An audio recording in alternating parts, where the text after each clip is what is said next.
Andrew, the most influential book about modern isolation and social anxiety, was written by a Russian author in 1864, decades before we had smartphones or social media.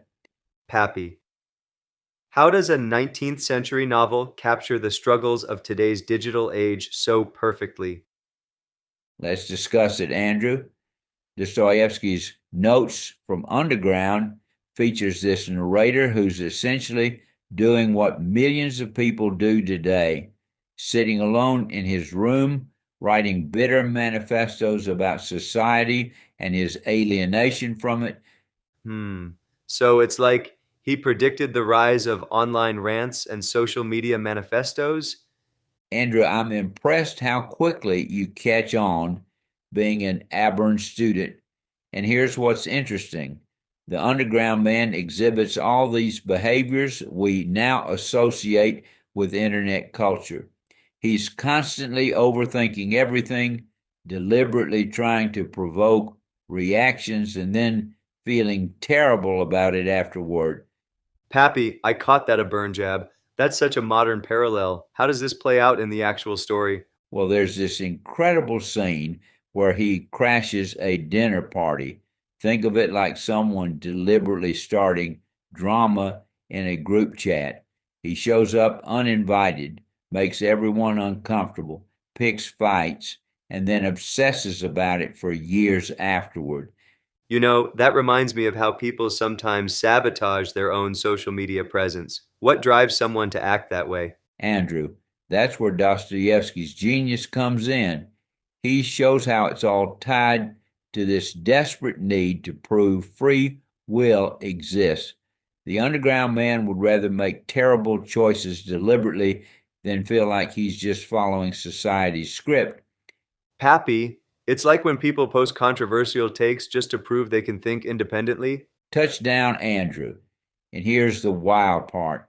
Studies show that about 70% of people admit to occasionally posting things online specifically to provoke reactions. The underground man would get that.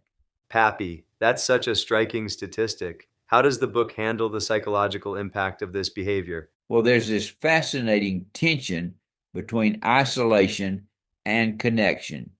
The underground man craves meaningful relationships, but simultaneously sabotages every opportunity for connection. It's like someone who keeps their dating app notifications on, but never actually meets anyone. That's hitting close to home. Does the story offer any solutions? You know what's interesting? It deliberately doesn't. Instead, it explores how this kind of alienation is almost built into modern consciousness. The underground man is the prototype for every anti hero we see in contemporary media. So, how does this connect to bigger philosophical questions? Andrew, the book tackles this huge debate about rationality versus irrationality. The underground man argues that humans will deliberately act against their self interest just to prove they can.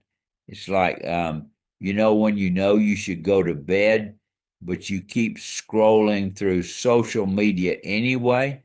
Pappy, that's such a perfect modern example. What makes this story still relevant after all these years? I think it's because Dostoevsky understood something fundamental about human nature, that we're not purely rational beings. Recent psychological studies back this up, showing that about 60% of our daily decisions are emotional rather than logical. Well, that certainly explains a lot about human behavior. Where do you see this playing out in contemporary society? Just look at how we interact with technology. We know social media can make us feel isolated and anxious. There's tons of research showing this, but we keep engaging with it anyway. The underground man would understand this contradiction. That's a powerful insight about human nature. How do you think this understanding can help us today? I think it permits us to acknowledge our contradictions. Instead of pretending to be purely rational beings, we can recognize that sometimes being human means being irrational.